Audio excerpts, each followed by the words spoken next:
अस्सलामुअलैकुम my YouTube family, कैसे हैं आप सब। उम्मीद है कि सब ठीक ठाक होंगे, खैरियत से होंगे। Welcome back to my YouTube channel seat collection. आज आपके साथ कॉपी नेम टैग के कुछ आइडिया शेयर कर रहे हैं जो कि हम इजीली पेपर्स की मदद से, कंप्यूटर पेजेस की मदद से बना सकते हैं। बहुत ही आसान और बहुत ही ईजी बनने वाले आइडियाज़ आपके साथ शेयर कर रहे हैं कि आप किस तरह अपनी क्लासरूम के लिए नई बुक सेशन में कॉपी नेम टैग आप किस तरह लगा सकते हैं।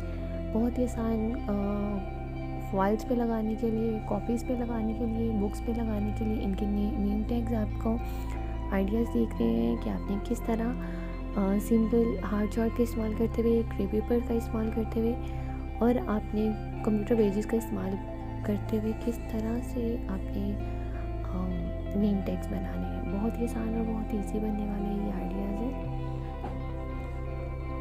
कॉपी नेम टैग के हवाले से पहले भी आपके साथ आइडियाज़ शेयर किए गए हैं और अब फिर आपके साथ आइडियाज़ शेयर कर रहे हैं क्योंकि बहुत आसानी से बन जाते हैं और बहुत इजीली आप इन्हें पेस्ट भी कर सकते हैं डबल टेप के हवाले से, या आप इन्हें स्ट्रैपर भी कर सकते हैं। बहुत ही आसान और बहुत ही यूनिक और अलग दिखाई देने वाले आप कोई भी एक डिज़ाइन चूज़ कर सकते हैं और फिर उसके अकॉर्डिंग ही आप सारे डिज़ाइन बना सकते हैं। स्टूडेंट्स की जो फाइल्स हैं उनके ऊपर नेम टैग आपने लगाने होते हैं। स्टूडेंट्स की जो नोटबुक है, असिस्मेंट बुक्स हैं, उनके ऊपर अपने नेम टैग लगाने होते हैं। तो उसके हवाले से बहुत ही बेहतरीन और बहुत ही कमाल का आइडिया है। तो आप ये आइडिया ज़रूर बनाएं और मेरे साथ ज़रूर शेयर करें कि आपने किस तरह के बनाए हैं।